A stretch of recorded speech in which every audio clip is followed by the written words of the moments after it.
Hey, and welcome back to the channel. Today, I wanted to hang out with you mamas and talk about how I am wrapping up this school year. If you'd like to hear more, then let's get started. Hey you, did you hit that play button for the very first time? Well, welcome to the channel. I'm Tasha. This is Tasha Pivots, where we talk about all things mamahood and homeschool and how I'm pivoting through this journey. And I'm so glad that you decided to join me today. I have a nice tall full cup of tea. What are you drinking this morning if you're watching this first thing this morning? I love tea. I can drink tea all day long. I just started having a little coffee back in my life, y'all. It's big news around here because I cannot stand the smell of coffee through my entire pregnancy. So I've enjoyed a half a cup. I can only do a half cup. Let's not act like I'm doing anything special. But what is it that you guys love to drink? Put that down in the comments below. I'd like to know. But yeah, we're ready to wrap up this school year. Can we believe that? Like, this year flew by. It had its peaks, it had its valleys. But I am glad for it to be getting, like, we're wrapping it up and savoring it and ready to just like sail right into the new school year. So if you're new to this channel, I will just say that I've been homeschooling for 3 years. This is my wrapping up my third year, and this is the first year we did a year-round school. What does that mean? What are we talking about? That means that I really don't take a break. No, seriously, I decided last year that it would be great to try, even though this is a very interesting year to do it in, that we only do about 2 to 3 weeks off, and then we go back into full-on school. We do a 4-quarter system that is 13 weeks on. The 14th week we do assessment, and I kind of just see where we are, and I check back in. We kind of review all the things, and then we go right into the next quarter. So this is quarter 4 currently, and we will be wrapped up in June. I don't have a specific date. I'll let y'all know, but we'll be finished up in June. And then we'll take a little bit, like I think the last 3 weeks of June off, or the last 2 weeks of June off. And then in July, yeah, that's what it is. The last 2 weeks in June, first week of July, we take off, and then we start right after that. And I'm excited. I'm excited for what's to come, but I'm also trying to be very present and very intentional about where we are right now. So let me take a sip. Lemon ginger hitting the spot. Okay, so when it comes to wrapping up the school year, these are some things that I do. Some keywords you'll probably hear floating around is just inventory, and ease, and grace, I guess, is the one that's coming off the top of my head. But overall, inventory of my child or children, inventory of our curriculum, and inventory of mama. Okay, those are the 3 areas that I really focus on as we close the school year. The first part, what I said, was inventory of my child or my children. So I have 2 kids so far that are in school, and I have an infant. So 2 kids, one is in preschool and one is in 3rd grade. And what I love to do is I love to just really take a step and really look at their trajectory of the year. What is it, the areas that I can remember where they started, and then where have they now landed at this part of the school year? How are they doing? How they're focusing on those, on their subjects and their challenges, their goals, whatever we set for the beginning of the year. We always have a word of the year that we kind of anchor ourselves to. And I just want to look and see and be like, have we met that? Did we meet it? Did we miss it? That's okay if we did. But why, and just kind of take time to journal those thoughts. So I usually sit down and I journal each one of what I see. And sometimes I put it in my Advanced planner because there's sections for writing there. And then, but I think what I'm going to do starting next year is I'm actually going to have like a homeschool journal for that year. And every time I get to a quarter, I'm going to go ahead and add those details in there. So I'll be sharing more of that in the future. But I think that's really key to kind of like, just like a yearbook. I think it's really awesome to have like a journaled yearbook where you can kind of see how your child's progressed or your children have progressed and how you've progressed, and kind of look back at those things. what were the areas in quarter 1 that we were struggling in that we mastered in quarter 3, and things like that I think are important, not just for your child to see their growth, but it's great for you as a mama, as an educator, to see the growth as well.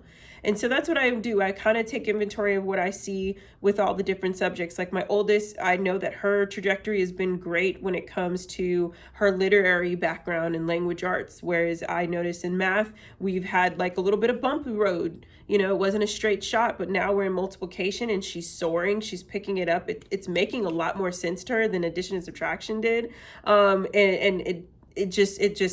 it's like eating cake. Like she's just enjoying it right now. She's taking it all in like a sponge. And then my preschooler, we've been working on ABC recognition and numbers and sounds for so long, but it's like not until like now did the switch turn on, and it's like, oh, okay, now I know that, like she's catching it, all those things, and it's really starting to just be a part of it. Now, when we're out, she'll notice something and she'll do the sounds or things like that. So it's really important to just see the growth, and then to also have discussion in that inventory. I take inventory, and then I love to, at the end of the year, really sit with each child individually and just ask them how they feel about the school year. What did they love? What did they not love? What did they enjoy of the quarter that they're in? If they think about other categories or curriculums, or did they like the curriculum that they were doing? Did they enjoy the challenges and the goals? Did they feel like they met some of the goals that they had? It's really important to ask your child what they care about, because then you can understand. Like there are going to be some times where they're doing things and they're like, I don't want to do this, but that's normal, right? But I think it's important to hear them. And so I take inventory of them, then I take inventory of their curriculum. And so when I get into curriculums, I'll be sharing with you guys, again, all the curriculums choices that we used in 2021, 2022, and what our thoughts were, our closing thoughts and reviews of those curriculums. And but I love to sit back and kind of look at everything and literally lay it out on my table and review and say, okay, I loved what this actually added to our lives. These are some things I noticed. I had to put supplications in it. Like I had to do some print offs. I had to go look for other workbooks to kind of help challenge us because we were missing these things. And then write down the pros and cons for each one of those curriculums so that I can decide what curriculums will work best for us for the future. Like we're not married to any one company or subscription or I don't know, person, none of that. Like I have relationships with a lot of curriculum creators, and I think that's beautiful, but I'm not married to them. Honestly, I have to do what's best for the child. I have to do best for each individual child that I have, and what is it that they're gravitating to, not just what I think would be great for them.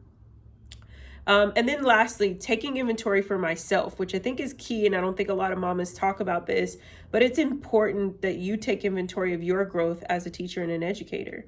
Are you constantly learning and growing? Are you finding ways where you can challenge yourself as a teacher and as an educator and a home educator?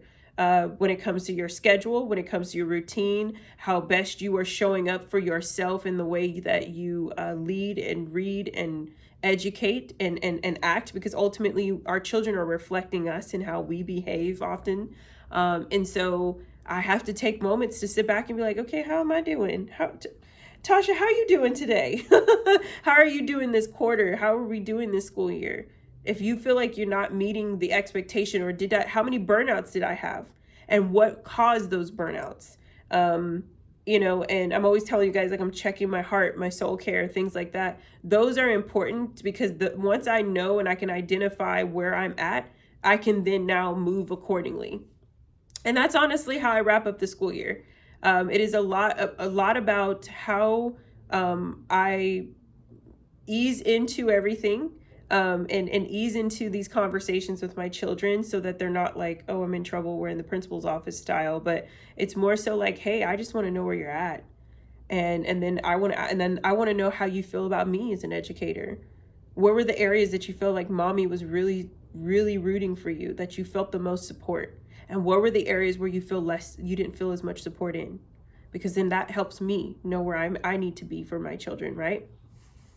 And even with their dad, like having them check in with daddy, and when he kind of jumps in and does school with them, and where they might want to have more support with physical therapy, or their physical activity, or their sportsmanship, or their team building and things like that they do with their dad, that they need, and so those are all important and key. What are some ways that you do, if you have some things that you do to wrap up your school year, if you've got to do, I think of parents who have to make sure that they turn in certain records and do some record keeping and bookkeeping and all those things. What are some things that you do to get ready to wrap up your school year? Are you getting ready to wrap up your school year, or have you already wrapped up? What does that look like for you right now? How can I be praying for you, standing in the gap for you right now as you are preparing for that season?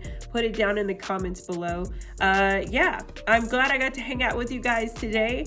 I hope this video encouraged you and got you excited about this wrap up of the year. And until next time, you know what to do. Hit that like button if you like this video. Hit that subscribe button if you haven't already, because we'd love to have you. And until next time, you have a wonderful, wonderful day. I'll talk to you later. Bye.